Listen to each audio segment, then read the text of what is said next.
देखेंगे हम लोग कक्षा 6 का अभ्यास जो है 6C, ठीक है। 6B तक हमने इसके पहले वाले वीडियो में करा रखा है। तो जो भी अगर कक्षा 6 का बच्चा है वो जाके पीछे वाले वीडियो देख सकता है, ठीक है। और 6B तक पढ़ सकता है। 6B का मैंने इंट्रोडक्शन A और B में बहुत बढ़िया चीज़ें बताई हैं। वहाँ पर चीज़ें अगर आपको कॉन्सेप्ट नहीं क्लियर होगी तो यहाँ पर थोड़ा समझने में दिक्कत होगी, लेकिन ऐसा नहीं कि समझ में नहीं आएगा, समझ में आएगा। तो चलिए यहाँ पर देखते हैं। देखो 6C है ना, तो 6C में सबसे ये पहले समझना ज़रूरी है।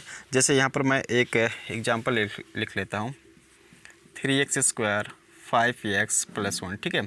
तो इसमें क्या बताना होगा बच्चों, ये देखो ये क्या है, ये एक व्यंजक है या इसको हम बीजीय व्यंजक कह सकते हैं ना। तो इस व्यंजक है, तो इस व्यंजक की डिग्री बतानी होगी। डिग्री अर्थात मतलब घात, इस व्यंजक की घात। तो घात बताएंगे या डिग्री बताएंगे, एक ही बात होगी। इसको आपकी किताब में डिग्री लिखा है, ठीक है, डिग्री, ठीक। तो यहाँ पर देखें इस व्यंजक में जो पद होंगे, ठीक है, आप लोगों को बताया गया था, ये एक पद है, ये एक पद है, ये पद है ना। तो इसमें 3 पदों से मिलकर ये चीज़ें बना है। तो इस पद में किसी व्यंजक में पद का जो अधिकतम घात होगा वही व्यंजक की घात होगी, ठीक है। तो इस व्यंजक में अगर देखें तो अधिकतम घात कितना है, 2 है। तो इस व्यंजक में व्यंजक की घात या डिग्री हो जाएगी 2 हो जाएगी, ठीक है। पद का अलग डिग्री होती है और व्यंजक की अलग डिग्री होती है। अगर पदों की डिग्री अगर हम देखेंगे, पदों की डिग्री तो क्या हो जाएगी बच्चों, यहाँ पर देखो पहले में 2 1 और यहाँ 0 कर सकते हैं, ट्रांसफर है। तो इस तरीके से यहाँ पर पदों की डिग्री हो सकती है, ठीक।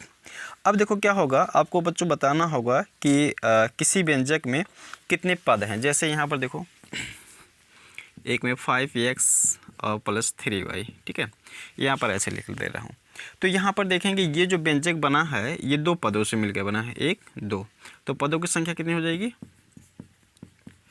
पदों की संख्या 2 हो जाएगी, ठीक है।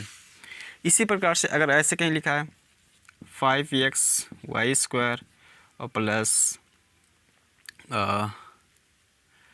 प्लस मान लो लिखा है 3x, ठीक है। तो ये कितना पद होंगे, इसमें भी 2 ही पद हो गए, ये और ये। अब ऐसा नहीं कि एक सर जी इसमें x y 2 4 आ गए हैं तो ये जो है अलग अलग पद हो जाएगा, नहीं, ये गुणा के में है इसलिए ये जो होगा एक ही पद माना जाएगा। तो यहाँ पर पदों की संख्या कितनी हो जाएगी, पदों की संख्या बच्चों कितना हो जाएगी, 2 हो जाएगी, ठीक है, ठीक। चलिए देखेंगे बच्चों, अब अभ्यास पे आएंगे। तो डायरेक्ट अभ्यास C का पहला क्वेश्चन मैं करवाता हूँ। देखेंगे हम लोग यहाँ लिखा है पहला क्वेश्चन, निम्नलिखित व्यंजकों में पदों की संख्या बताइए। तो पदों की संख्या इसमें देखें तो यहाँ 13x है, तो यहाँ पर पदों की संख्या क्या हो जाएगी, 1 ही हो जाएगी। पद की संख्या लिख लेते हैं, पद की संख्या इक्वल टू कितना हो जाएगी, 1 ही हो जाएगा, ठीक। इसमें देखें पदों की संख्या कितना हो जाएगा, 2 हो जाएगा। ये जो प्लस और माइनस जो चिन्ह होता है वही पदों को अलग करता है, ठीक है। तो यहाँ पर पदों की संख्या कितनी हो जाएगी, पदों की संख्या बच्चों हो जाएगी, एक आधा खा है 2, ठीक। इसमें पदों की संख्या देखेंगे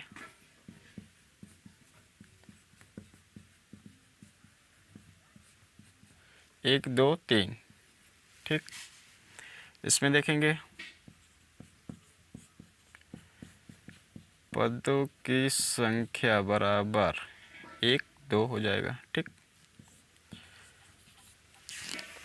चलिए देखेंगे दूसरा क्वेश्चन है, लिखा निम्नलिखित व्यंजकों की डिग्री और उनके पदों की डिग्री बताइए, ठीक है। देखिए यहाँ पर जो अभी मैंने कॉन्सेप्ट को बताया वहीं पर आ गया, व्यंजकों की डिग्री और उनके पदों की डिग्री। तो देखेंगे ये पूरा व्यंजक है, ठीक है। तो व्यंजकों की डिग्री यहाँ पर लिखेंगे, व्यंजकों की डिग्री कितना हो जाएगा बच्चों, सबसे अधिकतम घात किसका है, 2 हो जाएगा, ठीक है। उसका पदों की डिग्री, पदों की डिग्री कितना हो जाएगा, पदों की डिग्री इस पद में पहले पद में डिग्री 2, दूसरे में 1 और इसमें 0, ठीक है, तो ये हो जाएगा। इसको देखो, व्यंजकों की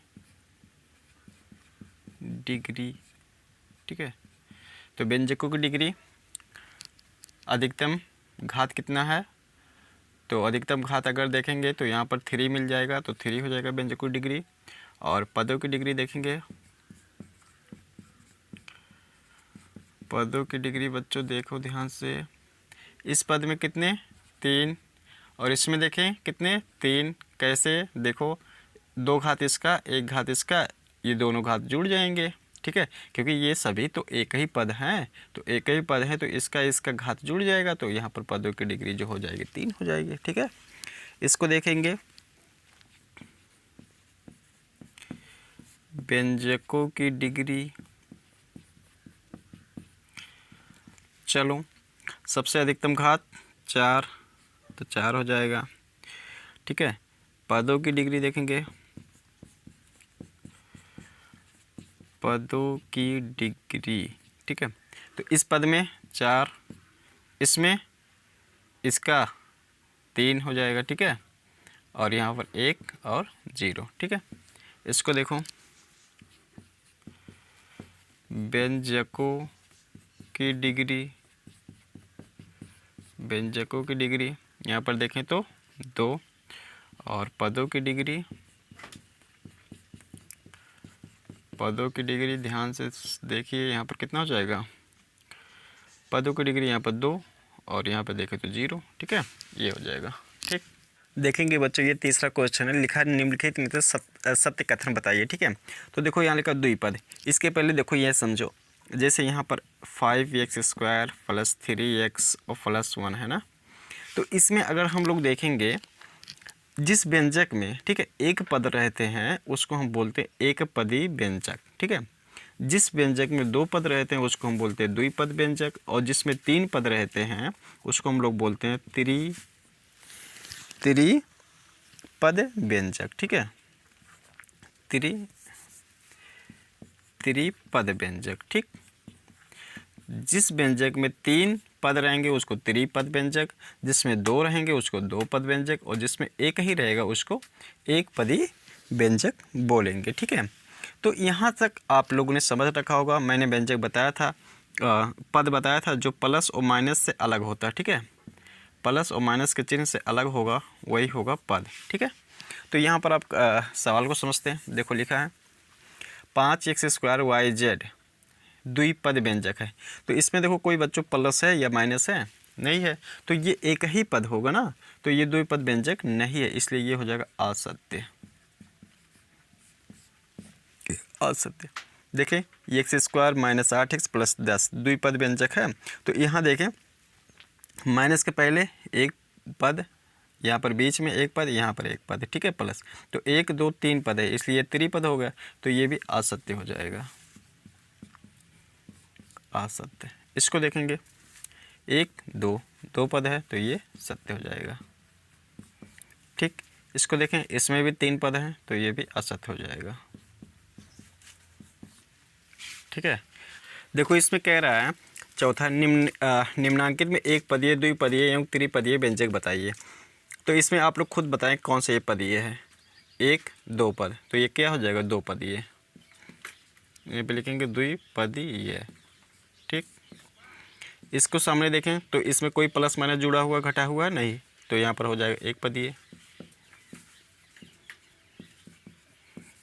एक पदीय। इसमें देखें 1 2 3, ठीक है, तो त्रिपदीय। इसमें देखेंगे 1 2, तो द्विपदीय।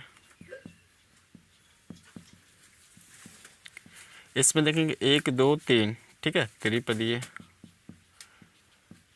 त्रिपदीय, ठीक है, व्यंजक। ऐसे सभी में व्यंजक ऊपर लगा लेना, ठीक है। तो इस तरीके से हो जाएगा ये चौथा क्वेश्चन। उम्मीद है समझ में आया होगा। फिर चलिए यहाँ ध्यान देंगे, 5वां क्वेश्चन है x² y - 7xy + 10 में पदों की संख्या की दृष्टि से कैसा व्यंजक है। तो पदों की दृष्टि से अगर देखें तो 3 पद है, तो ये त्रिपदीय व्यंजक हो जाएगा। कैसा हो जाएगा, त्रिपदीय पदीय व्यंजक, ये यह है बच्चों व्यंजक है, ठीक है, त्रिपदीय व्यंजक हो जाएगा। देखेंगे इसमें लास्ट क्वेश्चन है, नसरीन के पास 3x आम है, उसने 2y आम अपनी बहन अबीना को दे दिया, ज्ञात कीजिए। ठीक है, तो इसमें 3 क्वेश्चन है जिसको ज्ञात करना है। देखो लिखा नसरीन के पास कितने आम बचे, तो बच्चों देखो नसरीन के पास जो आम थे वो कितने थे 3x, ठीक है, और उसने 2y आम अपनी बहन अबीना को दे दिया। तो अगर 2y अगर दे देगी तो क्या होगा, 2y इसके बाद जितना आम है उसमें से तो घट तो जाएगा, तो यहाँ पर हो जाएगा 2y, तो इसमें से घट जाएगा तो जितना बचेगा उतना जो है नसरीन के पास बचेगा, तो उसके पास बचेगा 3x माइनस 2y आम बचेंगे। ठीक है, शेष रहेंगे आम, ऐसे लिख सकते हैं। शेष आमों की संख्या में कितने पद हैं, तो शेष आमों की संख्या में अगर देखेंगे तो एक पद ये और ये की, ठीक है, तो यहाँ पर 2 पद है, ठीक है, 2 पद है। और यहाँ देखिए पदों की संख्या की दृष्टि से इसे किस प्रकार का व्यंजक कहेंगे, तो पदों की दृष्टि से इसे हम द्विपदीय व्यंजक कहेंगे। ठीक है, द्विपदीय व्यंजक कहेंगे। ठीक है, इस तरीके से बच्चों आप लोग का अभ्यास सी खत्म हुआ। अगले वीडियो में देखेंगे अगला अभ्यास 6D।